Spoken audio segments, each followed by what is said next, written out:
الحمد لله رب العالمين، والصلاة والسلام على سيدنا وسيد الأنبياء والمرسلين وعلى آله وأصحابه وأتباعه أجمعين. أما بعد، فأعوذ بالله من الشيطان الرجيم. بسم الله الرحمن الرحيم.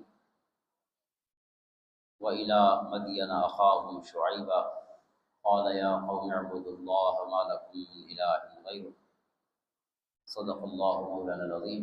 إن الله وملائكته يصلون على النبي يا أيها الذين آمنوا صلوا عليه وسلموا تسليما. اللهم صل على سيدنا ومولانا محمد وعلى آل سيدنا ومولانا محمد أفضل صلواتك بعدد معلوماتك وبارك وسلم. معزز و محترم حاضرین، سامعین اور ناظرین، دروس قرآن کے سلسلے میں ہم قصص القرآن یا قصص القرآن، قرآن کریم نے جو قصے بیان فرمائے ہیں انہیں سمجھنے کی کوشش کر رہے ہیں۔ آج اس سلسلے میں حضرت شعیب علیہ السلام اور ان کی قوم اصحاب مدین اور اصحاب الایکہ کا جو احوال قرآن کریم نے بیان فرمائے ہیں انہیں سمجھنے کی بھی کوشش کریں گے، اور انشاءاللہ سبق حاصل کرنے کی توفیق بھی اللہ تعالیٰ سے طلب کریں گے۔ قرآن کریم کے قصے جو ہیں وہ عبرت کے لیے ہیں، سبق حاصل کرنے کے لیے ہیں۔ وہ کوئی تاریخی کہانیاں نہیں ہیں کہ صرف تاریخ کا علم حاصل کرنے کے لیے یا علم میں اضافہ کرنے کے لیے صرف ہوں، بلکہ خود علم کا مقصد بھی عمل ہے۔ بغیر عمل کے علم اسلام میں نہ مطلوب ہے اور نہ مقبول ہے۔ جو شخص صرف عالم و فاضل ہو اور خود اس پہ عمل نہ کرے اس کی کوئی فضیلت نہیں ہے۔ فضیلت اس علم کی ہے جس کے ساتھ عمل ہو۔ تو ان سے سبق حاصل کرنا، لقد کان فی قصصہم عبرۃ لأولی الالباب، عقل والوں کے لیے جو سامان عبرت ہے، انشاءاللہ وہ بھی ہم سمجھیں گے بھی، اور انشاءاللہ توفیق عمل کی طرف کریں گے۔ حضرت شعیب علیہ السلام معروف قول کے مطابق حضرت ابراہیم علیہ السلام کی اولاد میں سے ہیں، اور ان کے پڑپوتے کے بیٹے ہیں حضرت شعیب علیہ السلام۔ حضرت ابراہیم علیہ السلام کی تیسری بیوی حضرت قطورہ کے بطن سے حضرت مدین پیدا ہوئے، اور مدین کے پوتے ہیں، پڑپوتے ہیں حضرت شعیب علیہ السلام۔ آپ کا شجرہ جو موجود ہے کتب تاریخ میں، وہ شعیب بن مکیل بن یشجر بن مدین بن ابراہیم علیہ السلام۔ حضرت شعیب علیہ السلام کے ساتھ جو قوم کا ذکر ہے تو باقی تمام انبیاء کے ساتھ ایک قوم کا نام ہے، ایک ہی نام ہے، لیکن آپ کے ساتھ دو نام ہیں، اصحاب مدین اور اصحاب الایکہ۔ مدین تو اسی نسبت سے ہے کیونکہ حضرت ابراہیم کے بیٹے مدین کی اولاد تھا یہ پورا قبیلہ۔ حضرت شعیب علیہ السلام کا تعلق بھی اسی قبیلے سے تھا، نسبی لحاظ سے، خاندانی لحاظ سے، لہذا انہیں اصحاب مدین کہا گیا، مدین والے، اور ان کے شہر کا نام بھی یہی تھا۔ قرآن کریم نے سورۃ قصص میں اس شہر کا نام بھی لیا ہے جب حضرت موسیٰ علیہ السلام اس شہر میں تشریف لے گئے۔ تو مدین شہر کا نام بھی مدین اور قوم بھی مدین ہے، اور اس قوم سے تعلق والوں کو اصحاب مدین کہا گیا۔ حضرت شعیب علیہ السلام اپنی جوانی کی عمر میں بطور نبی اور رسول کے اس قوم کی طرف بھیجے گئے۔ اور ایک دوسری قوم کا نام بھی ہے حضرت شعیب علیہ السلام کے ساتھ قرآن کریم میں، اور وہ ہے اصحاب الایکہ۔ ایکہ کہتے ہیں جھنڈ کو، گھنا جنگل یا بڑے بڑے درخت ہوں جہاں اور بڑی کثرت کے ساتھ موجود ہوں، تو گھنے درختوں والی جگہ یا درختوں کے جھنڈ والی جگہ۔ تو اس کے تفصیل علماء نے یہ بیان فرمائی ہے کہ یہ دو الگ الگ قومیں تھیں حضرت شعیب علیہ السلام جن کی طرف نبی بنا کے بھیجے گئے۔ پہلے آپ اصحاب مدین کی طرف نبی بنا کے بھیجے گئے، اور پھر جب ان پر اللہ کا عذاب آیا ان کی نالائقی اور نافرمانی کی وجہ سے، پھر آپ کو حکم ہوا اصحاب الایکہ جو دیہاتی علاقہ تھا، پہلے شہر میں آپ نبی تھے، پھر دیہات میں آپ کو نبی بنا کے بھیجا گیا، اور وہ ان درختوں کے اندر ان کا مسکن تھا، ٹھکانہ تھا۔ قرآن کریم کی جن صورتوں میں آپ کا ذکر خیر تفصیل کے ساتھ ہے وہ صورت اعراف ہے، صورت ہود ہے اور صورت شعراء ہے، اور دو صورتوں میں آپ کا مختصر ذکر ہے، صورت حجر میں اور صورت عنکبوت میں، اور 11 دفعہ قرآن میں آپ کا اسم گرامی شعیب علیہ السلام جو ہے آپ کا اسم گرامی لیا گیا ہے، اور 3 صورتوں میں آپ کی نسبت اصحاب مدین کے ساتھ کی گئی ہے کہ حضرت شعیب علیہ السلام کو مدین والوں کی طرف نبی بنا کے بھیجا۔ جو ایک آیت میں نے پڑھی ہے یہ صورت ہود میں، صورت اعراف میں، صورت ہود میں اور صورت عنکبوت میں، وَإِلَىٰ مَدْيَنَ أَخَاهُمْ شُعَيْبًا، تینوں صورتوں میں یہ لفظ ہے کہ ہم نے مدین والوں کی طرف ان کے بھائی شعیب کو نبی بنا کر بھیجا علیہ السلام۔ لیکن جہاں اصحاب الایکہ کا ذکر ہے وہاں اللہ نے ان کا بھائی نہیں کہا، یعنی حضرت شعیب کو اصحاب الایکہ کا بھائی نہیں کہا، مدین والوں کا بھائی کہا ہے۔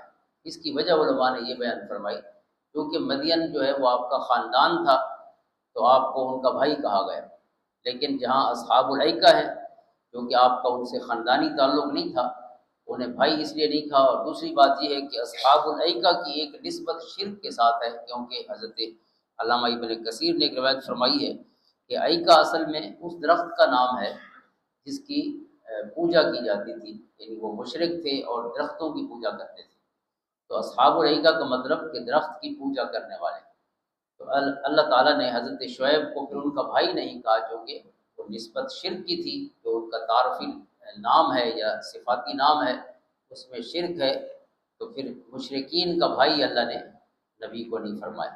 تو مدین تو چونکہ قوم تھی، برادری تھی، تو اس نسبت سے ان کا نام تھا۔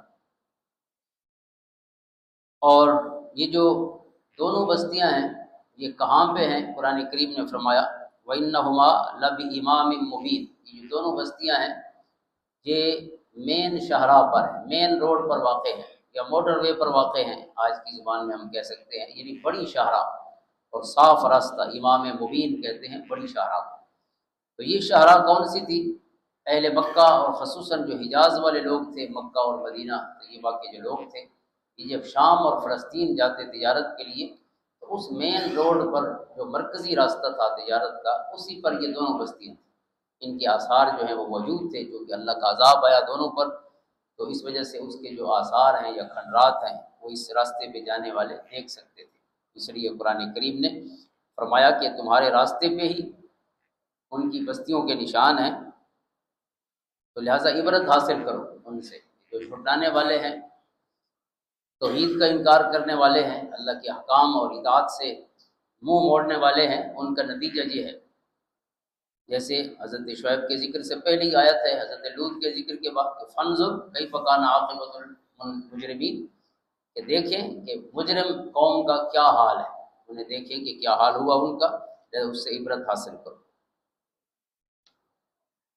حضرت شعیب علیہ السلام کی یہ جو دونوں بستیاں ہیں ان کی نسبت ایک حدیث پاک ہے مستدرک الصحیحین میں کہ ان اللہ بعث شعیبا الی اہل مدین وهم اصحاب الایکہ، ایک حدیث یہ بھی ہے کہ یہ اصحاب مدین اور اصحاب الایکہ یہ ایک ہی بستی ہے، یہ الگ الگ بستیاں نہیں ہیں، یعنی دونوں دلائل پائے جاتے ہیں دونوں طرح کے، جو مختلف علماء نے جن کو ترجیح دی ہے، تو علامہ غلام رسول سعیدی رحمۃ اللہ تعالیٰ علیہ نے تو ان کی جو ترجیح ہے وہ اسی حوالے سے ہے کہ یہ ایک ہی بستی کے دو نام ہیں، اور کچھ دیگر جو محدثین ہیں انہوں نے اس دیگر احادیث بھی ہیں اس حوالے سے جس میں کہا گیا ہے کہ یہ الگ الگ بستیاں ہیں، تو انہوں نے اس کو ترجیح دی ہے۔ تو بہرحال قرآن کریم پڑھنے سے کوئی حتمی رائے قائم نہیں ہوتی، ہاں البتہ یہ بات ہے جو دلائل دیتے ہیں کہ اصحاب مدین چونکہ ان کی نسبت حضرت شعیب علیہ السلام کی بھائی کی نسبت کی گئی ہے،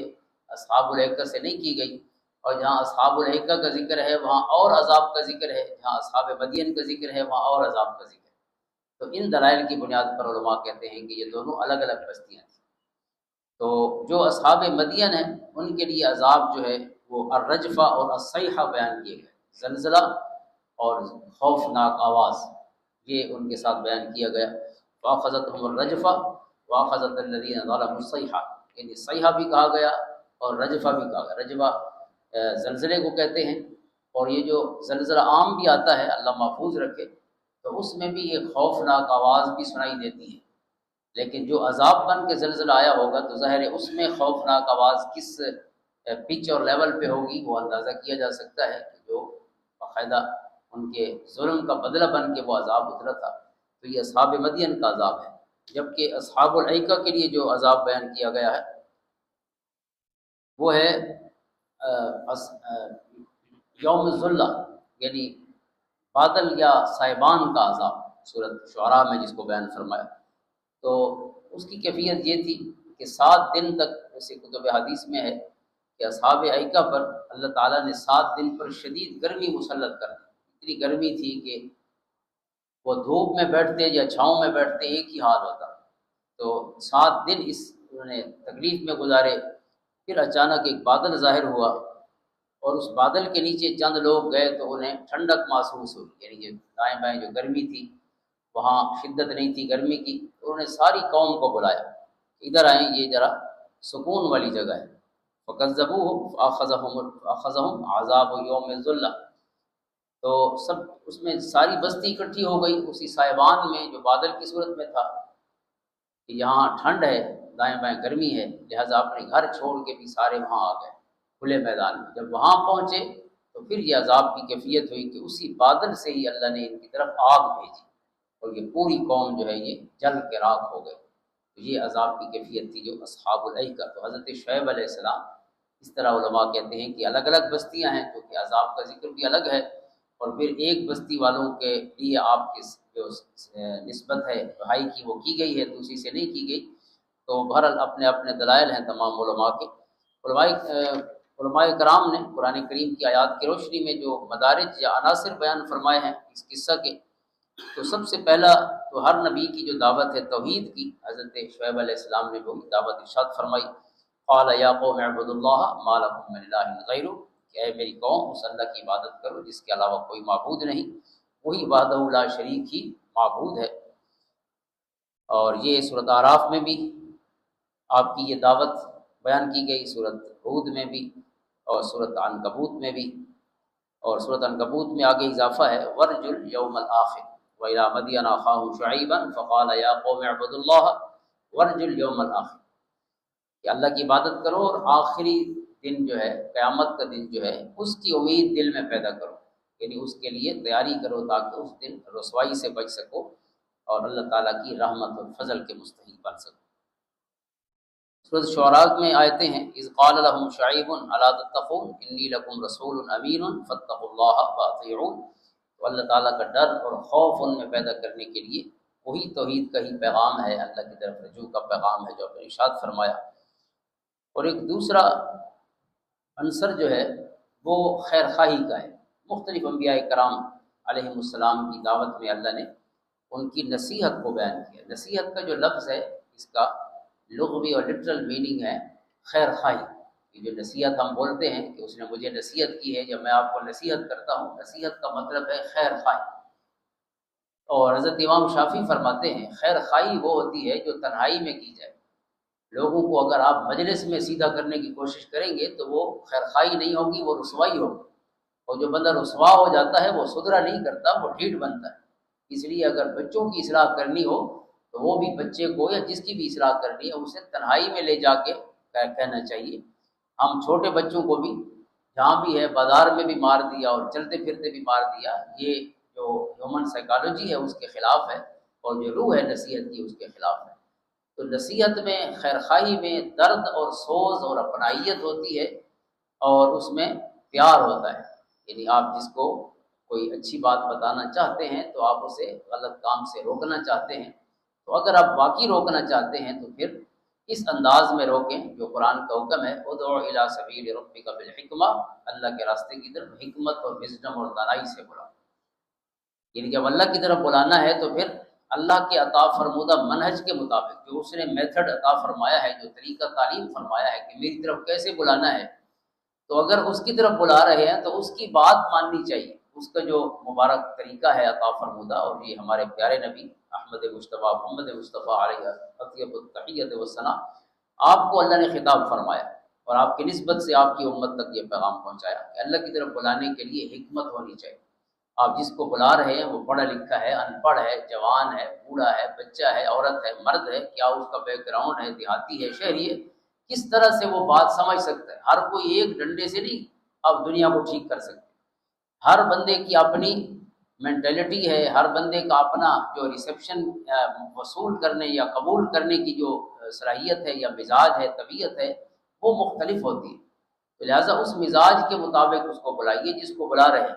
سب کے لیے ایک ہی انداز اور طریقہ نہیں ہے۔ حکمت کا یہ مطلب ہے کہ آپ لوگوں کو بدلنے سے پہلے اپنے انداز بدلیں، تاکہ آپ کے انداز کی وجہ سے دوسرے تک جو ہے وہ پیغام پہنچے اور ریسیپٹیو ایئرز تک پہنچے، قبول کرنے والے کانوں اور سماعتوں تک پہنچے۔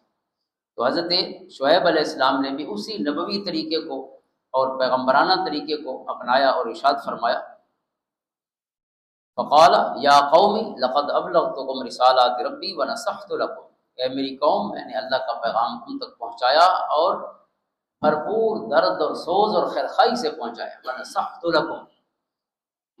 تو یہ ہر نبی نے اسی سورہ مبارکہ سورۃ اعراف میں دیگر انبیاء کرام علیہ السلام کے ساتھ بھی یہ الفاظ دہرائے گئے ہیں، وَأَنصَحُکَ، کہ میں تمہیں نصیحت کرتا ہوں، یا وَنَصَحْتُ کا لفظ ہے، میں نے نصیحت کی ہے، یعنی نصیحت اور خیرخواہی کا کلمہ دہرایا گیا۔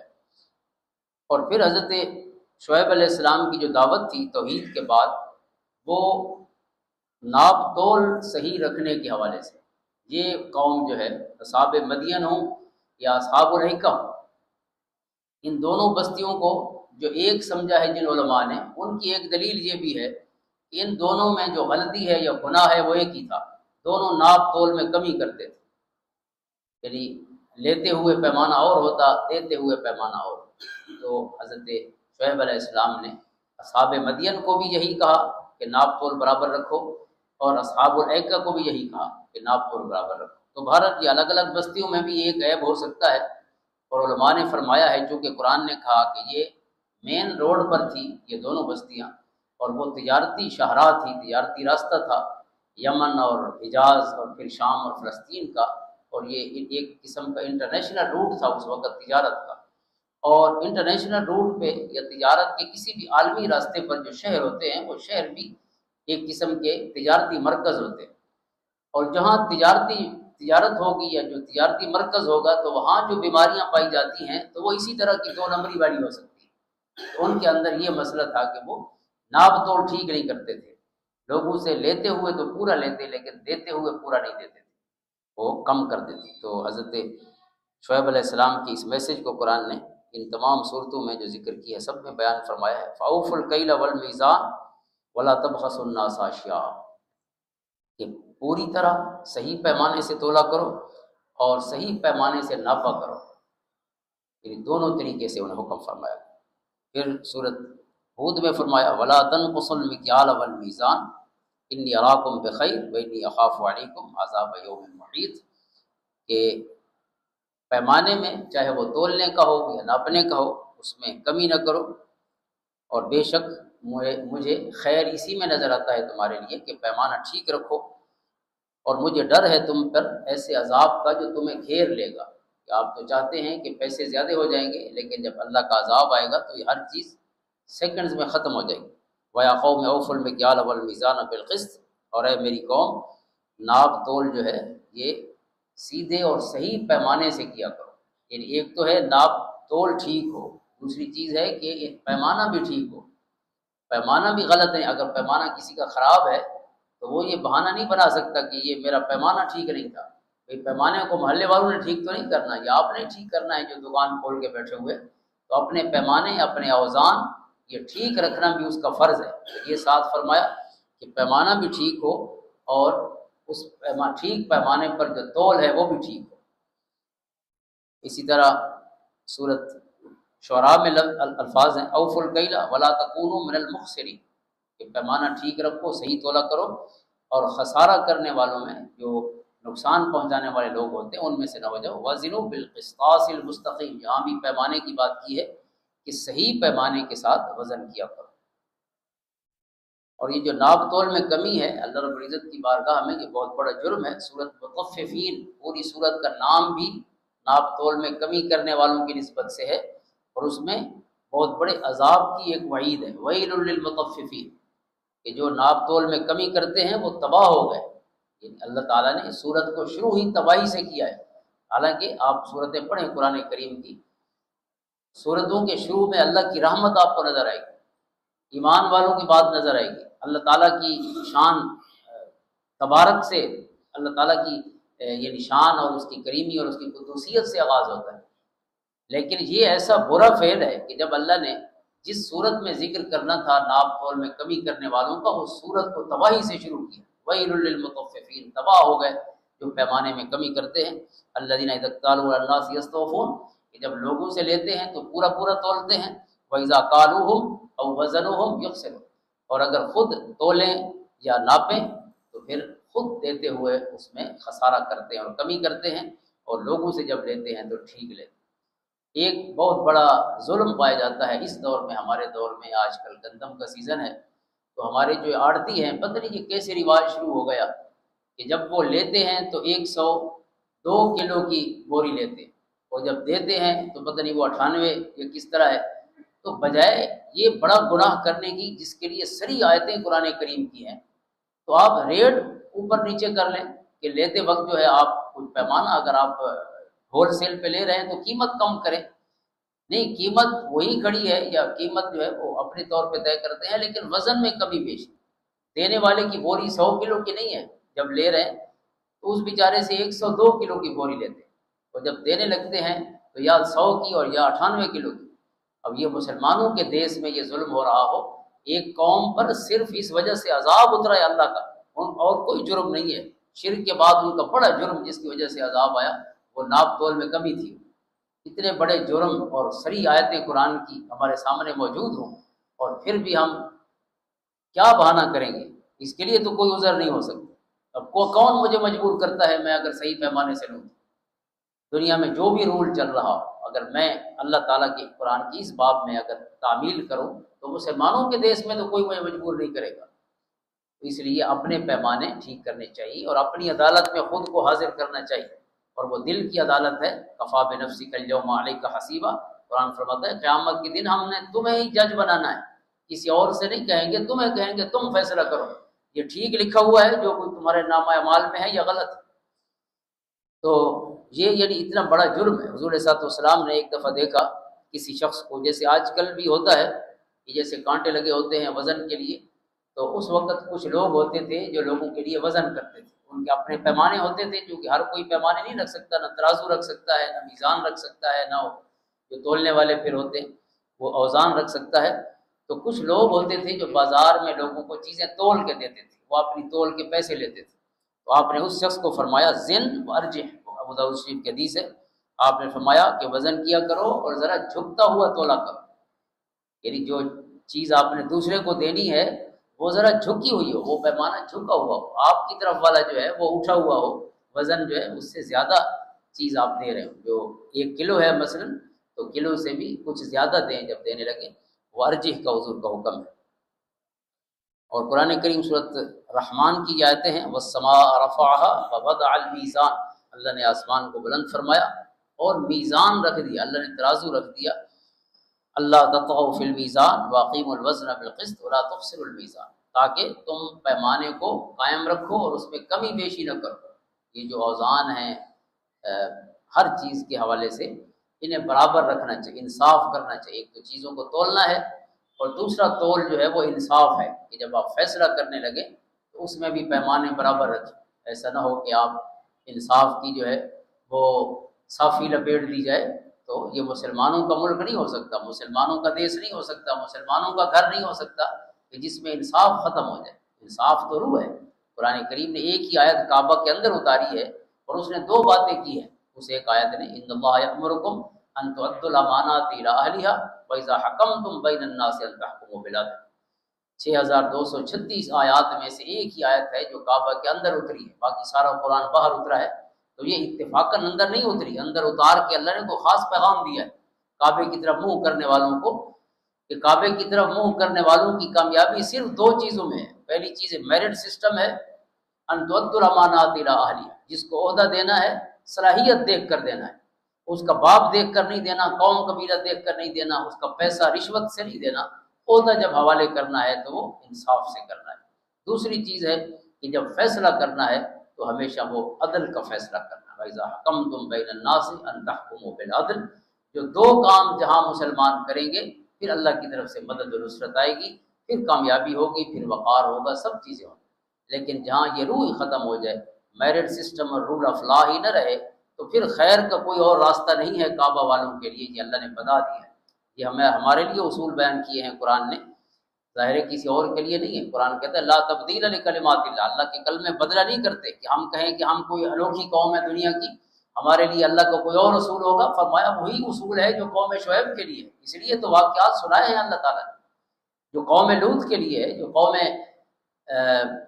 ہود کے لیے ہے، جو قوم نوح کے لیے ہے، جو قوم موسیٰ کے لیے ہے، آل فرعون کے لیے جو ضابطے ہیں اللہ تعالیٰ کے، ضابطے وہی ہیں۔ لا تبدیل لکلمات اللہ، قرآن نے فرمایا اللہ کے کلمے، اس کے رولز، اس کے اصول، اس کے ضابطے بدلہ نہیں کرتے، قیامت تک یہی ضابطے ہیں۔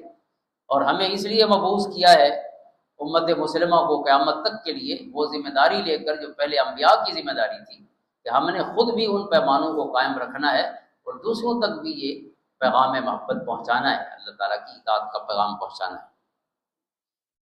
اور اس کے ساتھ ساتھ حضرت شعیب علیہ السلام نے ایک تو تخفیف یعنی کمی بیشی جو ہے وزن میں، اس سے روکا انہیں۔ دوسری چیز جو تقریباً تمام مقامات پہ دہرائی گئی ہے ولا تبخسوا الناس اشیاء، کہ لوگوں کو ان کی چیزیں پوری دیا کرو، یہ ایک الگ حکم ہے۔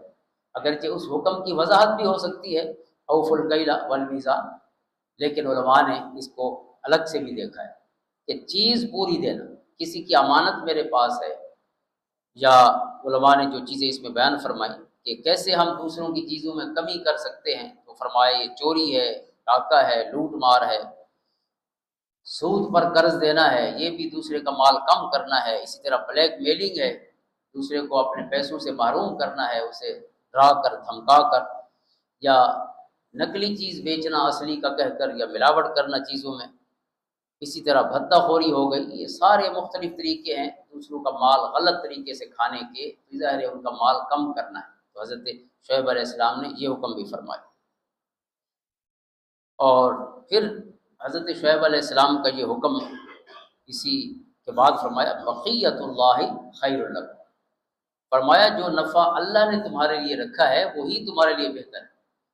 آپ جو دو نمبری کر کے چیز لینا چاہتے ہیں اس میں کوئی خیر نہیں ہوتا، انسان کے لیے آزمائش ہوتی ہے، انسان کے لیے گویا وہ پیسہ عذاب بن کے آتا ہے۔ جیسے قرآن نے کہا انما یأکلون فی بطونہم نارا، گویا اپنے پیٹ میں آگ بھر رہے ہو، یہ کیفیت ہوتی ہے۔ لیکن اللہ تعالیٰ نے جو نفع مقرر کیا ہے، یعنی جو حلال سے اور ایک جائز طریقے اور ریشو و شرح سے آ رہا ہے، اس میں بہتری اور خیر ہی خیر۔ تو حضرت شعیب علیہ السلام کو قوم نے کہا، جو قوم کی طرف سے پھر جواب ہے قالوا یا شعیب اصلاتک تأمرک ان نترک ما یعبد آباؤنا او ان نفعل فی اموالنا ما نشاء، کہ اے شعیب علیہ السلام آپ جو نماز پڑھتے ہیں اور پھر ہمیں یہ احکام بتاتے ہیں، کیا آپ کی نماز آپ کو یہی حکم دیتی ہے کہ ہم اپنے باپ دادا کے رب کو چھوڑ دیں؟ نعوذ باللہ، ان بتوں کے لیے کہہ رہے ہیں کہ بتوں کو چھوڑ دیں اور آپ کے رب کو اس کی عبادت کرنا شروع کر دیں۔ او ان نفعل فی اموالنا ما نشاء، یہ چیز بڑی اہم ہے کہ قوم کہہ رہی ہے کہ پیسہ ہم نے کمایا ہے، ہمارے پاس پڑا ہے، تو کیا ہم اپنی مرضی کے بغیر اپنا پیسہ خرچ نہ کریں؟ آج بھی آپ کسی کو اصول بتائیں تو یہی کہے گا میرا پیسہ ہے اور میری مرضی ہے۔ تو قرآن کہتا ہے یہی تو اصل چیز ہے، امتحان تو یہی ہے کہ آپ کا پیسہ ہے لیکن آپ کا نہیں ہے، یہ آپ کو اللہ نے دیا ہے۔ اور جیسے قارون کا ذکر بھی ہم پڑھیں گے قصص قرآن میں، تو اس نے بھی یہی کہا انما اوتیت ولا علم، کہ میں نے اپنی مہارت سے پیسہ کمایا ہے، نعوذ باللہ اللہ نے نہیں دیا مجھے۔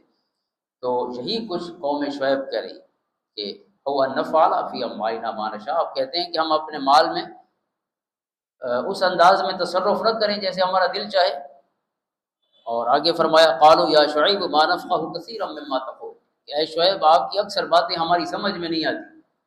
اب یہ بات کیسے سمجھ میں آتی؟ جس کے اندر حرام جو ہے وہ رج بس چکا ہو تو وہ کیسے اس سے باز آئے گا؟ اب جو مارکیٹ میں بیٹھا ہے اور روزانہ لوگوں کو دھوکہ دے رہا ہے تو وہ کیسے سمجھے گا کہ حلال کھانا جو ہے وہ اس میں کیا اس کے لیے برکت ہے اور خیر ہے؟ بس جیسا کر رہے ہیں ایسے ہی کرتے رہیں گے۔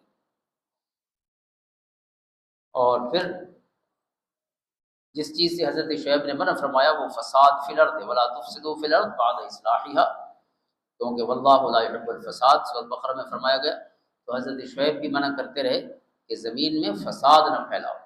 یعنی فساد کیسے پھیلتا ہے؟ جب انسان کسی کو دھوکہ دے گا تو دھوکہ دینے والے کھانے والے کے دل میں رنجش پیدا ہوگی، تو ظاہر ہے نقصان جس نے مجھ سے اٹھایا ہے وہ میرا دوست تو نہیں ہو سکتا، تو وہ بھی بدلہ لے گا اپنا، کم سے کم اپنا نقصان پورا کرنے آئے گا، اور میں نہیں پورا کروں گا تو پھر جھگڑا اور فساد ایک یعنی ایسی بنیاد پڑ جائے گی کہ پورے معاشرے میں امن اور سکون ختم ہو جائے گا۔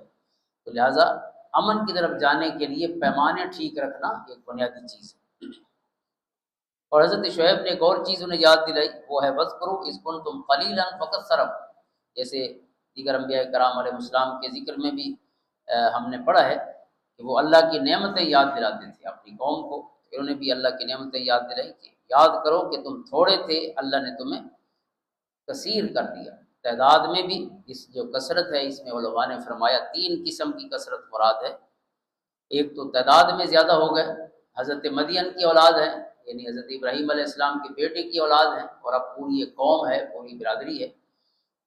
اور دوسری کثرت ہے مال میں، اور تیسری کثرت ہے طاقت اور قوت میں، کہ اللہ نے انہیں طاقت اور قوت بھی دے دی، اور مال میں اضافہ، کیونکہ ایک تجارتی شاہراہ پر ان کی بستی تھی، اتفاق ایسا ہوا، اور ہر طرف سے مال یمن سے بھی آتا تو یہاں سے گزر کے جاتا، یمن سے آتا یا شام سے آتا یا فلسطین سے آتا، شام بڑی منڈی تھی، یا مکہ سے آتا اوقاز کے میلے سے، یا ذوالمجنہ سے یا مجاز سے، یہ بڑے منڈیاں لگتی تھی جو عالمی منڈیاں تھیں اس وقت کی، تو انہیں گھر بیٹھے ہوئے پوری دنیا کا مال یہاں پہنچ جاتا۔ تو اللہ نے یہ مال کی کثرت عطا فرمائی، تو بجائے اس کے کہ اللہ کا شکر ادا کرتے، الٹا اس میں 2 نمبریاں شروع کر دی۔ تو یہ آزمائش یہی ہوتی ہے مال کی، کہ دل چاہتا ہے کہ اس کو کسی طریقے سے بڑھاؤں، اور جو جائز طریقہ ہوتا ہے بڑھنے کا اس میں ٹائم زیادہ لگتا ہے، اور انسان چاہتا ہے کہ راتوں رات امیر بن جائے۔ ایک تو ہمیں یہ بھی کوشش کرنی چاہیے کہ اپنے بچوں کو راتوں رات امیر بننے کے بخار سے نکالنا چاہیے۔ یہ کوئی ایسا بخار آج کل ہر ایک کے سوار ہو چکا ہے کہ بس موبائل پہ بیٹھیں اور ایک لمحے میں ہم کروڑ پتی بن جائیں۔ یہ انسان کی فطرت ہے، یہ نہیں کہ ابھی ہوا ہے، اب تو موبائل کی صورت میں ایک سہولت نہیں پیدا ہو گئی ہے کروڑ پتی بننے کی۔ اس سے پہلے جو جوا ہے یہ کیوں ڈیولپ ہوا انسانی معاشرے میں؟ وجہ یہی تھی کہ ہر کوئی راتوں رات اور لمحے میں امیر بننا چاہتا ہے۔ تو اپنے بچوں کے اندر سے یہ جو لسٹ ہے دولت کے لیے، جو محبت ہے، یہ جو ہوس ہے پیسے کی، یہ نکالنی چاہیے، یا اس کو منیمائز کرنا چاہیے، کم سے کم کرنا چاہیے۔ بچوں کو اور جو دنیا میں حسین چیزیں موجود ہیں ان کا شوق دلانا چاہیے۔ وہ صرف پیسے کے پیچھے ہی بیچارے، کیونکہ یہی پڑھتے ہیں اور یہی سنتے ہیں اٹھتے بیٹھتے کہ پیسے آئیں گے تو بڑی گاڑی لیں گے، پیسے آئیں گے تو گھر بنائیں گے، پیسے آئیں گے تو یہ چیز لیں گے۔ یعنی وہ پوری زندگی، وہ جو بچپن ہوتا ہے جوانی تک، وہ اندر یہی چیز پنپتی رہتی ہے کہ بس پیسہ ہی سب کچھ ہے۔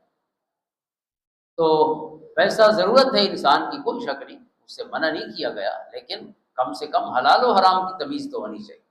اللہ ہمیں توفیق دے اپنے حصے کا اچھا جینے کی، اور دوسروں تک اچھا پیغام پہنچانے کی توفیق عطا فرمائے۔ اور ایک اور جرم تھا جس سے حضرت شعیب علیہ السلام نے روکا اپنی قوم کو، وہ ہے وَلَا تَقْعُدُوا بِكُلِّ صِرَاطٍ تُوعِدُونَ، کہ لوگوں کے راستوں پہ نہ بیٹھا کرو تاکہ انہیں ڈراؤ، کیونکہ یہ مین شاہراہ پہ تھے، بڑی منڈی تھی چونکہ، اور ہر طرف جانے والے لوگ یہاں سے گزرتے تھے، اور امام مبین تھا، یہ بڑا راستہ تھا یا موٹر وے تھا، تو لوگ کوئی اور آپشن نہیں تھا کہ کہیں اور سے گزرنا یہیں سے ہوتا۔ تو یہ 2 نمبریں جو ہیں پھر ان لوگوں کو بھی لوٹنے کی کوشش کرتے، جو قافلے یہاں سے گزرتے انہیں بھی نقصان پہنچاتے، تو اس سے بھی روکا۔ وَتَصُدُّونَ عَنْ سَبِيلِ اللَّهِ مَنْ آمَنَ بِهِ وَتَبْغُونَهَا عِوَجًا، اور جو اللہ پر ایمان لانے والے ہیں ان کے راستے نہ روکا کرو، یعنی جو خود ٹھیک چل رہا ہے، ایمان والا بھی ہے اور انصاف والا بھی ہے، تو اس کو بھی گمراہ نہیں کرنا چاہیے جو سیدھے راستے پہ، وَتَبْغُونَهَا عِوَجًا، اور سیدھے راستوں کو ٹیڑھا نہیں کرنا چاہیے۔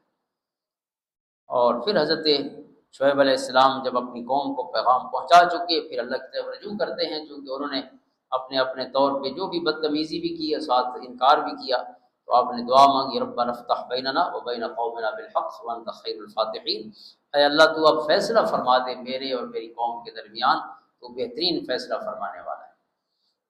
اور کفار کو، جیسے دیگر کفار نے بھی انبیاء کو چیلنج بھی کیا نعوذ باللہ، جب وہ عذاب کی وعید سناتے تھے تو بالآخر وہ کہتے تھے کہ اگر آپ سچے ہیں تو نعوذ باللہ لے آئیں عذاب۔ تو یہی بات سورۃ شعراء میں ہے، قوم شعیب نے اصحاب الایکہ نے کہی فاسقط علینا کسفا من السماء ان کنت من الصادقین، اگر آپ سچے ہیں تو پھر ہم پہ آسمان کا کوئی ٹکڑا گرا دے نعوذ باللہ۔ جیسے انہوں نے ٹکڑا مانگا تھا وہی ٹکڑا آیا ان پہ، جیسے آگے ذکر کرتے ہیں کہ فاخذہم عذاب یوم الذلہ، آسمان کا ٹکڑا یعنی بادل کی صورت میں آیا اور پھر اس میں آگ تھی اور پوری قوم بھسم ہو گئی۔ تو یہ خود مانگا انہوں نے اللہ سے نعوذ باللہ، نبی کو کہا کہ اگر آپ سچے ہیں تو پھر لے آئیں عذاب۔ اور یہ 3 قسم کا پھر عذاب ہے جیسے ذکر ہوا، 2 قسمیں جو ہیں وہ تو اصحاب مدین کے لیے آئے ہیں، لیکن 2 قسمیں دراصل ایک ہی عذاب ہے، الرجفہ اور الصیحہ یعنی زلزلہ اور پھر زوردار آواز۔ اور تیسرا عذاب جو ہے وہ اصحاب الایکہ جو گھنے جنگل والے لوگ تھے ان پر آیا، اور وہ آگ کا عذاب تھا جو پہلے الظلہ، ظلہ کہتے ہیں سائبان کو یا بادل کو، تو اس سائبان جو چھاؤں تھی ایک قسم کی انہیں محسوس ہوئی کہ یہ چھاؤں ہے، ہر طرف گرمی تھی اور یہ سکون ہے، تو اسی سکون میں پھر سب کو اکٹھا کر کے اللہ تعالیٰ نے آگ کا عذاب بھیجا، انہ کان عذاب یوم عظیم، یہ بڑے دن کا عذاب۔ اور حضرت شعیب علیہ السلام اب دیکھیں کہ نبی کو کس حد تک انہوں نے تکلیف پہنچائی، کہ جو نصحت لکم فرما رہے ہیں کہ میں نے تمہیں دل سے نصیحت کی ہے یا درد مندی سے پیغام پہنچایا ہے، وہی نبی کہتا ہے فکیف آسیٰ علی قوم کافرین، کہ میں کافر قوم پر کیوں افسوس کروں۔ یعنی جب ان پر عذاب آ رہا ہے تو نبی کے دل میں، حالانکہ ہزاروں والدین سے بڑھ کے نبی اپنی امت سے محبت کرتا ہے، لیکن آپ دیکھیں کہ کس حد تک تکلیف پہنچائی گئی۔ جو وَنَصَحْتُ لَكُمْ فرما رہے ہیں کہ کوئی خیر ایسی نہیں ہے جو میرے اندر تمہارے لیے موجود نہ ہو، میں نے اس محبت سے اور درد سے تم پیغام پہنچایا۔ اور وہی نبی کہتے ہیں فَكَيْفَ آسَىٰ عَلَىٰ قَوْمٍ كَافِرِينَ، اب تم جل کے مر گئے ہو تو میرے اندر کوئی افسوس نہیں تمہارے۔ اور حضرت شعیب علیہ السلام بھی ان 4 نبیوں میں سے ہیں جن کے لیے حضور نے فرمایا کہ وہ عربی ہیں، 4 نبی جو ہیں عربی ہیں، تو ان میں حضرت شعیب علیہ السلام، حضرت ہود ہیں، حضرت صالح ہیں، حضرت شعیب ہیں، اور خود حضور صلی اللہ علیہ وسلم ہیں۔ یہ 4 نبی انبیاء میں عربی النسل ہیں۔ اب اس میں جو سامان عبرت ہے، آپ نے سماعت فرما لیا، لیکن صرف ہم ان چیزوں کو ایک دفعہ سے گن لیتے ہیں آخر میں تاکہ ذہن میں بھی رہیں اور عمل میں بھی رہیں۔ سب سے پہلی چیز توحید جو ہے وہ روح ہے پوری کائنات۔ اللہ کے ساتھ اگر انسان کا تعلق ٹھیک نہیں ہے تو اس نے کیسے ٹھیک ہونا ہے؟ اپنے خالق کے ساتھ اور اپنے مالک کے ساتھ جو اپنا تعلق ہے اسی کو خالص کرنا چاہیے۔ وہ رازق ہے، وہ رحمان ہے، وہ رحیم ہے، وہ علیم ہے، وہ خبیر ہے، وہ قابض ہے، وہ باسط ہے، سارا خیر اسی کے پاس ہے۔ بیدک الخیر انک علی کل شیء قدیر۔ تو اللہ کو ماننے کا یہ مطلب نہیں ہے کہ بس کہہ دیا لا الہ الا اللہ، انسان کے عمل میں، اس کے یقین میں، اس کے خیالوں میں بھی خالق سے جو تعلق ہے وہ ویسا ہونا چاہیے جیسے خالق کی قدر کا اور مقام کا تقاضا ہے۔ وما قدر اللہ حق قدر، کتنی دفعہ قرآن نے کہا کہ جیسے اللہ کی قدر کرنے کا حق تھا انہوں نے وہ حق ادا نہیں کیا، اللہ کو جیسا سمجھنا تھا انہوں نے ویسا نہیں سمجھا۔ اللہ تعالی ہمیں توفیق دے اپنی ذات کے ساتھ وہ تعلق قائم کرنے کی کہ جو اس کی شان کے لائق تعلق ہے۔ اور دوسری چیز حضرت شعیب علیہ السلام کا حسن بیان ہے۔ اللہ تعالیٰ نے آپ کو بہت خوبصورت انداز گفتگو سے نوازا تھا، اس لیے حضرت شعیب کا لقب ہے خطیب الانبیاء، نبیوں میں بہت خوبصورت خطاب فرمانے والے۔ تو آپ کی یہ آیت آپ دیکھیں کہ آپ نے جب قوم سے گفتگو کی، ویسے تو یہ تمام مقام پڑھنے والے ہیں جن صورتوں کا میں نے ذکر کیا ہے، ایک لفظ تقاضا کرتا ہے اس پہ غور کیا جائے، پڑھا جائے، لیکن ہم چونکہ مجموعی طور پہ قصہ جو ہے اس کی روح سمجھتے ہیں اور پھر سامان عبرت جو ہے اس میں سے چند چیزیں دیکھتے ہیں۔ تو یہ آیت آپ دیکھیں جو کلام ہے حضرت شعیب کا اپنی قوم سے، قال یا قومی ارأیتم ان کنت علی بینۃ من ربی ورزقنی منہ رزقا حسنا۔ جب قوم انہیں کہہ رہی ہے کہ آپ یہ کام چھوڑیں، ہمیں نصیحت نہ کریں، ہمیں اپنا کام کرنے دیں، جیسے ہم کما رہے ہیں یہی طریقہ ٹھیک ہے، جس طرح ہم پیسے کما رہے ہیں، کتنے ملٹیپلائی ہو جاتے ہیں 2 نمبری سے اور ناپ تول میں کمی سے، ہمارا پیسہ بڑھ رہا ہے، لہٰذا آپ اس بارے میں ہم سے بات مت کریں۔ تو حضرت شعیب ان کو جواب دے رہے ہیں کہ کیا تمہارا خیال ہے کہ اپنے رب کی طرف سے یا میرے پاس کھلی دلیل موجود ہو اور میرے رب نے مجھے اتنا اچھا رزق بھی دیا ہو تو پھر بھی میں اس کی نافرمانی کروں، اس کا پیغام نہ پہنچاؤں۔ وَمَا أُرِيدُ أَنْ أُخَالِفَكُمْ إِلَىٰ مَا أَنْهَاكُمْ عَنْهُ، جس چیز سے میں تمہیں منع کرتا ہوں کیا میں خود وہی کام کرنے لگوں؟ اللہ کی نافرمانی، اس نے مجھے حکم دیا ہے کہ تم تک میں پیغام پہنچاؤں، تو کیا میں اللہ کا پیغام ہی نہ پہنچاؤں؟ جو میرا محسن ہے، جو میرا خالق ہے، جو میرا رازق ہے، سارا خیر جس کے پاس ہے اور مجھے عطا فرمانے والا ہے۔ ان اريد الا الاصلاح ما استطعت، میرا ارادہ اصلاح کا ہے، جتنی میری استطاعت ہے میں اصلاح کا یہ کام جاری رکھوں گا۔ خیر کا کام ہے، اچھائی کا کام ہے، آپ مانیں یا نہ مانیں یہ آپ کا فیصلہ ہے، لیکن میں وہ کام نہیں چھوڑوں گا جس کے لیے مجھے بھیجا گیا۔ وما توفیقی الا باللہ، میرا کوئی بس نہیں ہے، ساری توفیق اور فضل جو ہے وہ میرے رب کا ہے۔ علیہ توکلت و الیہ انیب، اسی پر میں نے بھروسہ کیا اور میں اسی کی طرف رجوع کروں۔ یہ بڑے خوبصورت کلمے ہیں، علیہ توکلت و الیہ انیب، میرا بھروسہ بھی اپنے رب کی ذات پر ہے اور میری منزل بھی میرا رب ہے، اسی کی طرف میں پڑھتا رہوں گا، اسی کی طرف رجوع فرماتا رہوں گا، کیونکہ رب سے میں جدا نہیں ہو سکتا، کوئی طریقہ نہیں کہ میں اپنے رب کو چھوڑوں کسی کے کہنے پر۔ اور پھر یہ لفظ بھی بڑے اہم ہے، ان اريد الا الاصلاح ما استطعت، انسان اپنی استطاعت کا مکلف ہے، ہم پرفیکشن کے مکلف نہیں ہیں، کسی معاملے کو اپنی تمام اور کمال اور معراج تک پہنچائیں، ہمیں اس کا مکلف نہیں کیا گیا۔ مکلف اس چیز کے ہیں کہ جتنا ہمارا بس ہے ہم نے اتنا کیا ہے کہ نہیں کیا۔ مثلا یہ ناپ تول میں کمی کی بات ہو رہی ہے، اب پورا معاشرہ میں سیدھا نہیں کر سکتا، شہر بھی پورا سیدھا نہیں کر سکتا، ایک گلی کے دکانداروں کو بھی جب تولنے والے ہیں، ناپنے والے، ان کو سیدھا نہیں کر سکتا، لیکن خود تو سیدھا ہو سکتا ہوں، یہ تو میری استطاعت ہے۔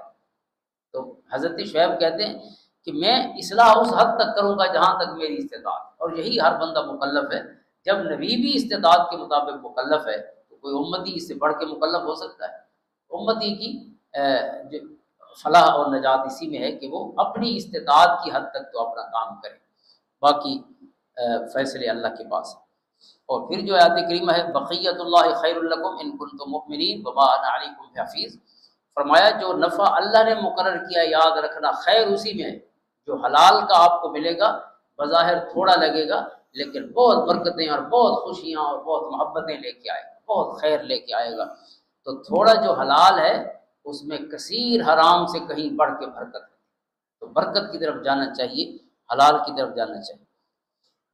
اور یہاں جو ناپ تول میں کمی ہے اس کا خاص طور پہ ذکر ہے اور منع کیا گیا ہے، تو ناپ تول کو ٹھیک رکھنا، پیمانے ٹھیک رکھنا، یہ پوری اقتصادیات کی روح ہے، یہ چھوٹی بات نہیں، یہ بہت بڑی بات ہے، یہ روح ہے اقتصادیات، اقتصادی ترقی ہے، یہ امن ہے معاشرے کا، اس میں پیمانے جو ہیں یہ بنیادی حیثیت رکھتے ہیں۔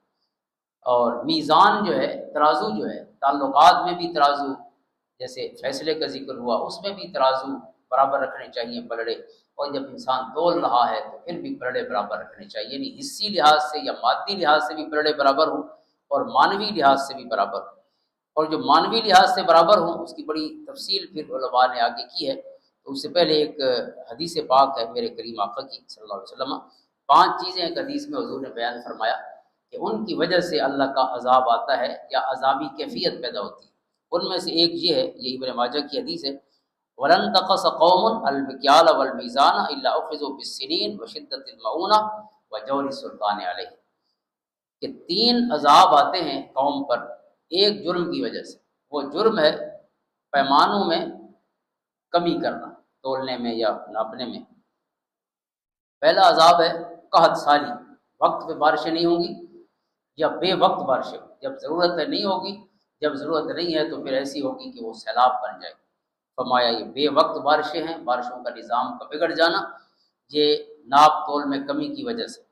دوسرا وشدت المعونہ، سخت تکلیفیں اور عجیب و غریب بیماریاں یہ پیدا ہوں گی جو اسلاف میں نہیں تھی، پہلے لوگوں میں نہیں تھی، عجیب و غریب بیماری اور تکلیف، فرمایا یہ بھی پیمانے خراب ہونے کی وجہ سے اللہ تعالیٰ کی طرف سے عذاب کی کیفیت ہے۔ اور تیسرا وہ جور السلطان علیہم، بادشاہ ظالم ہو جائے گا، بادشاہ کے دل میں رعایا کی محبت ختم ہو جائے گی۔ سب سے بڑے جرم میں حضور علیہ الصلوۃ والسلام نے جو بیان فرمائے ہیں وہ ایک ظالمانہ ٹیکس ہے، کہ قوم پر اپنی رعایا پر ایسا ٹیکس لگانا کہ جس کی کوئی گنجائش نہیں، ان کو جینا تو بھر کر دینا لوگوں کا، یہ بہت بڑا ظلم ہے۔ اور آپ دیکھیں کہ اگر بے حساب ٹیکسز ہو جائیں تو اس سے بڑھ کے اور عوام پہ ظلم کیا ہو سکتا ہے کہ ایک بندہ اگر وہ بجلی کا بل دینا چاہتا ہے تو جو متوسط ہے، غریب آدمی ہے، وہ بل ایک سمپل سا بل ایک پنکھے کا بھی نہیں دے سکتا، یہ کیفیت ہے۔ لیکن ٹیکسز ہیں کہ ان کی کوئی حد نہیں ہے، ہر چیز میں ٹیکس ہے، اور ابھی تو مزید ہمیں کہا جاتا ہے کہ ٹیکس زیادہ کریں۔ جو دینے والے ہیں، جن سے لینا چاہیے، وہ سارے ٹیکس ہڑپ کرنے والے ہیں جن کو دینا چاہیے، اور یہ جو بیچارہ سارا دن کئی چلاتا ہے، سارا دن اینٹیں ڈھوتا ہے، پورا دن یہ کام کرتا ہے، وہ بیچارہ انہیں کھلا رہا ہے جو عیاشی کی زندگی گزار رہے ہیں۔ تو اللہ ہمیں توفیق دے اچھائی کی طرف جانے کی، اور انہیں بھی توفیق دے ان کے دل میں اللہ عوام کے لیے، رعایا کے لیے رحم پیدا فرمائے، نرمی پیدا فرمائے۔ تو فرمایا یہ بھی ناپ تول میں کمی کے لیے اللہ کی طرف سے جو سزائیں مقرر ہیں، ان میں ایک سزا یہ ہے کہ بادشاہوں کے دلوں سے تمہارے لیے رحم اور نرمی ختم ہو جائے۔ اور یہ جو لا تبخسوا الناس اشیاءہم کا ایک حکم ہے، چیزوں میں کمی نہ کرو، تو اس کمی کو بھی علماء نے حصی معنوی دونوں راز سے دیکھا ہے کہ کمی ایک تو انسان چوری ڈاکے کے ذریعے دوسرے کا مال کم کر لیتا ہے، لیکن کبھی غیر محسوس بھی ہو سکتا ہے۔ مثلا کوئی بندہ گاڑی بیچنے آیا ہے اور میں جانتا ہوں گاڑی کی قیمت کو کہ یہ 20 لاکھ کی ہے، اور اسے کہوں کہ یہ تو 18 لاکھ کی بھی نہیں بکے گی، تو لہذا آپ 18.5 کی دے دے، تو یہ بہت بڑا جرم ہے، یہ بہت بڑا ظلم ہے۔ اور ظلم چھوٹا کام نہیں ہے۔ اللہ لعنت اللہ علی الظالم، اللہ سے ڈرنا چاہیے۔ قرآن نے لعنت کی ہے ظالموں کو۔ تو مجھے تو پتہ ہے کہ اس کا اصل ریٹ کیا ہے۔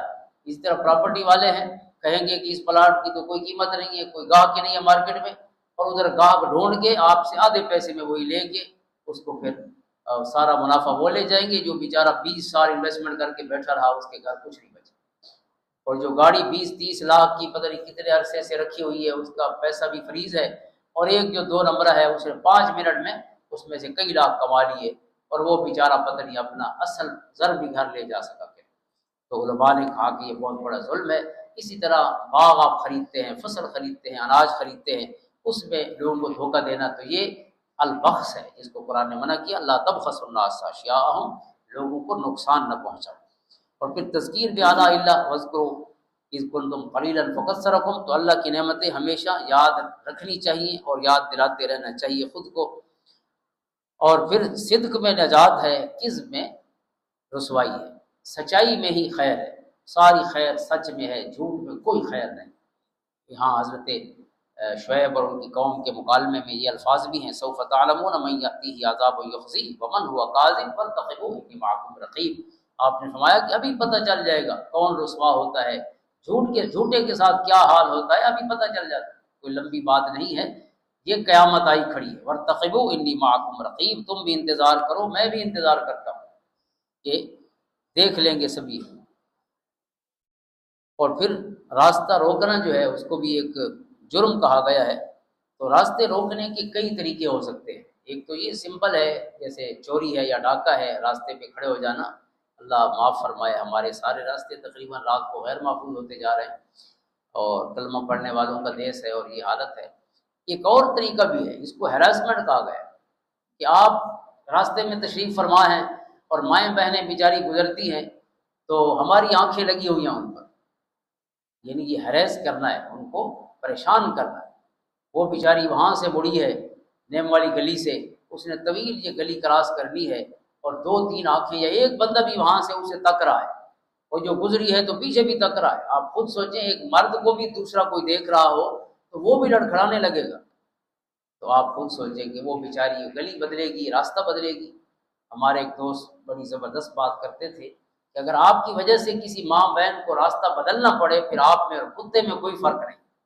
اگر کسی ماں بہن کو صرف آپ کی وجہ سے، یہ دکان پہ بیٹھا ہوتا ہے اور یہی دیکھ رہا ہوگا، لہٰذا آپ کوئی لمبا راستہ لیتے ہیں لیکن اس بدبخت راستے سے نہیں گزرتے، پھر اس بندے میں اور کتے میں کوئی فرق نہیں جس کی وجہ سے ہماری مائیں بہنیں راستہ بدلیں۔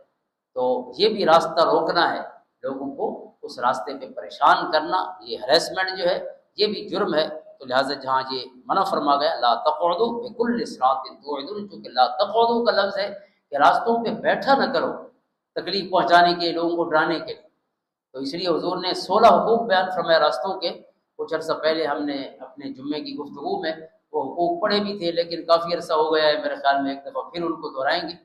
تو ان میں سے بخاری میں 5 حق ہیں کہ حدیث پاک میں. پہلا حق ہے غض البصر. حضور فرماتے ہیں کہ گلی پہ وہ بیٹھ سکتا ہے جو آنکھیں نیچی رکھ سکتا ہو، جس کی آنکھیں اس کے کنٹرول میں نہیں ہیں. پہلے جائے کہیں اپنی آنکھوں کو تمیز سکھائے، پھر جا کے وہ راستے میں بیٹھے.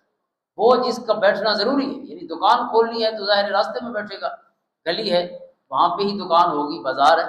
تو حضور فرماتے ہیں جن کے لیے بیٹھنا ضروری ہے ان کے لیے 16 شرطیں ہیں. ان میں سے پہلی شرط یہ ہے کہ جس کی آنکھیں سیکھی ہوئی ہے، ٹرینڈ آنکھیں ہیں، وہ تو بیٹھ سکتا ہے. لیکن جس کی آنکھوں کو ابھی تمیز کی ضرورت ہے وہ جائے اور کسی فقیر کے قدموں میں بیٹھ کر پہلے آنکھوں کو ادب سکھائے، پھر وہ راستے میں بیٹھ سکتا ہے جب راستے میں بیٹھنے جیسی آنکھیں لے آئے. کیونکہ غض بصر قرآن کا حکم ہے، قل للمؤمنین یغضوا من ابصارہم. اور پھر ایک اور حضرت شعیب اور ان کی قوم کے جو گفتگو ہے اس میں ہے کہ آپ کی قوم نے آپ سے کہا کہ اگر آپ کی برادری کا خوف نہ ہوتا تو ہم آپ کو ضرور سزا دیتے. یعنی حضرت شعیب کو کہا کہ ہم اپنی برادری سے ڈرتے ہیں چونکہ آپ خاندانی بندے ہیں. تو حضرت شعیب نے کہا قال یا قوم ارہطی اعز علیکم من اللہ، کہ کیا اللہ سے بڑھ کر تمہیں میری قوم کی فکر تو ہے اور اللہ کی فکر نہیں ہے؟ تو فکر تو اللہ کی ہونی چاہیے. تو اللہ رب العزت کی یعنی فکر کا مطلب یہ ہے کہ اللہ کی خاطر خود اچھے کام کرنے چاہیے چونکہ حساب اللہ کو دینا ہے. اور پھر جو توکل اور بھروسہ ہے حضرت شعیب کے کلمات میں علی اللہ توکلنا، کہ جو پہلے آیتیں پڑھی ہیں علیہ توکلت و الیہ انیب، یہی انبیاء کا طریقہ ہے کہ ہر معاملے میں جو توکل اور بھروسہ ہے وہ اللہ کی ذات پہ رکھنا چاہیے. اور پھر ایک چیز آخری بات جو ہے جو آنکھیں کھولنے والی بھی ہے وہ یہ ہے کہ نبی ہو کر وہ یہ کہتے تھے کہ ہمیں اپنے خاتمے کی فکر ہے. یعنی نبی جس کو جنت کی بشارتیں، ان سے بڑھ کے کس کو بشارتیں ہوں گی؟ بشارت تو چھوٹا لفظ ہے، وہ تو حضور نبیوں کے صحابہ کے لیے بشارتیں ہوں گی. نبی تو جنت بانٹنے آتا ہے، جنت کا مالک نہیں ہوتا، وہ تقسیم کرنے والا ہوتا. لیکن حضرت شعیب کو جب اپنی قوم نے وہ مکالمہ جو 9 پارے کے شروع میں ہے اس میں وما یکون لنا ان نعود فیہا الا ان یشاء اللہ ربنا، انہوں نے کہا کہ آپ کو ہم بستی سے نکال دیں گے اگر آپ ہمارا مذہب قبول نہیں کرتے. یعنی نعوذ باللہ اس مذہب کو چھوڑ کے توحید کو ہماری طرف آ جاؤ تو ٹھیک ہے، ورنہ آپ کو ہم باہر نکالتے. یہ قوم شعیب نے کہا. تو حضرت شعیب ان کے جواب میں کیا کہتے ہیں؟ آپ کہتے ہیں کہ ہم کبھی بھی آپ کی طرف نہیں آئیں گے. ظاہر نبی کیسے جا سکتا ہے شرک کی طرف؟ لیکن اللہ اکبر، یہ کلمات بھی کمال ہیں. الا ان یشاء، فرمایا ہمارے بس میں نہیں ہے کہ ہم توحید پہ قائم رہیں، ہاں اللہ کی مرضی ہوگی تو پھر توحید پہ قائم رہ سکتے. اللہ اکبر. یعنی ہر معاملے میں کبھی بھی اپنے آپ کو کسی قابل نہیں سمجھنا چاہیے، زور بازو پہ کسی معاملے میں بھی بھروسہ نہیں کرنا چاہیے. بھروسہ اللہ کی ذات پہ. اللہ توکلنا ہے تو پھر ان ورڈ اینڈ اسپرٹ اللہ توکل. یہ نہیں سمجھنا چاہیے کہ ہم اب 2-4 نمازیں پڑھنے کی توفیق مل گئی ہے تو ہمارا خاتمہ بھی ایمان پہ ہوگا. حضرت ابراہیم علیہ السلام کی دعا ہے وجنبنی وبنی ان نعبد الاصنام، اے اللہ مجھے بھی اور میری اولاد کو بھی بتوں کی پوجا سے بچا کے رکھنا. اللہ اکبر. یعنی نبی بھی اپنے لیے دعا مانگ رہے ہیں اللہ ہمیں شرک سے بچا کے رکھنا. یعنی ہر حال میں اللہ کا خوف اور ڈر ہونا چاہیے. اور حضور صلی اللہ علیہ وسلم کی جو وہ مسنون دعا ہے یا مقلب القلوب ثبت قلوبنا علی دینک، کہ اے دلوں کو پھیرنے والے ہمارے دلوں کو اطاعت سے نہ پھیرنا بلکہ اپنے دین پر اطاعت پر ثابت قدمی ہمیں عطا فرما. ہمارے دل تیری توحید پر اور تیری اطاعت پر جمے رہیں، اپنی اطاعت سے ہمارے دلوں کو محروم نہ کر. تو یہ کچھ سامان عبرت ہے. ویسے تو ہر لفظ میں عبرت ہے، ہر لفظ میں سبق ہے. اللہ تعالیٰ سبق سمجھنے کی اور سبق اسباق پر عمل کرنے کی توفیق عطا فرمائے. اللہ تعالیٰ ہر حال میں اپنی ذات پر بھروسہ کرنے کی کامل توکل کی توفیق عطا فرمائے. جو اس کی شان کے لائق ہے اللہ تعالیٰ ہمیں وہ اپنی ذات سے تعلق نصیب فرمائے. اللہم صلی علی محمد وعلی آل محمد.